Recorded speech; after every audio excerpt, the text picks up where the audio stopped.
All my dear masters for you మీకోసం ఛానల్కు స్వాగతం సుస్వాగతం.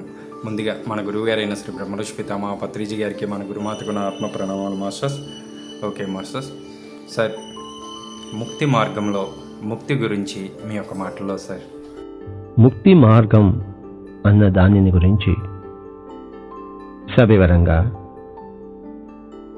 ఆమూలాగ్రంగా, సంపూర్ణంగా మనం తెలుసుకుందాం. ముక్తి మార్గం అన్న పదాల్లో ఆధ్యాత్మికత అంతా ఉంది. మరి ఒకటేమో ముక్తి అనే పదము, రెండవదేమో మార్గము అనే పదం. మార్గము అంటే అందరికీ తెలుసు, మరి ముక్తి అంటేనే అది ఏమిటో ఎవరికీ తెలియదు. మొట్టమొదటిగా ముక్తి అంటే ఏమిటో మనం తెలుసుకుందాం. తర్వాత అది సాధించేందుకు మార్గం ఏమిటో తెలుసుకుందాం.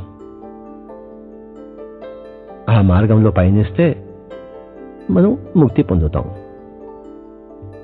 ముక్తి అంటే దానికి అనేక పర్యాయ పదాలు ఉన్నాయి.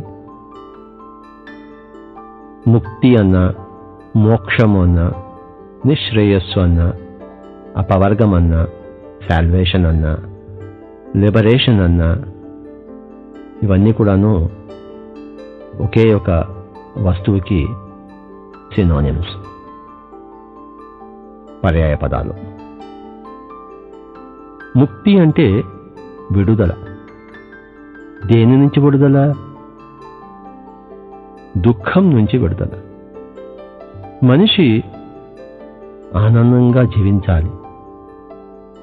ఎప్పుడు శరీరం ఎప్పుడు ఆనందంగా, హాయిగా ఉండాలి. మనసు ఎప్పుడు ఆనందంగా, హాయిగా ఉండాలి. మన బుద్ధి ఎప్పుడు సునిశ్చితంగా, సత్యాన్ని చూపేదిగా ఉండాలి. ఎప్పుడైతే బుద్ధి సత్యాన్ని చూపేదిగా ఉండదో, మనసు అమలమై, అశుభ్రమై అనేక రుగ్మతలను కలిగి ఉంటుందో, శరీరము అస్వస్థతలకు లోనే, రోగాలకు మూలమై మనకు ఎన్నో దుఃఖాలను కలిగిస్తుంటుంది. ఈ రకరకాల దుఃఖాల నుంచి మరి విడుదల కావడమే ముక్తి అంటే.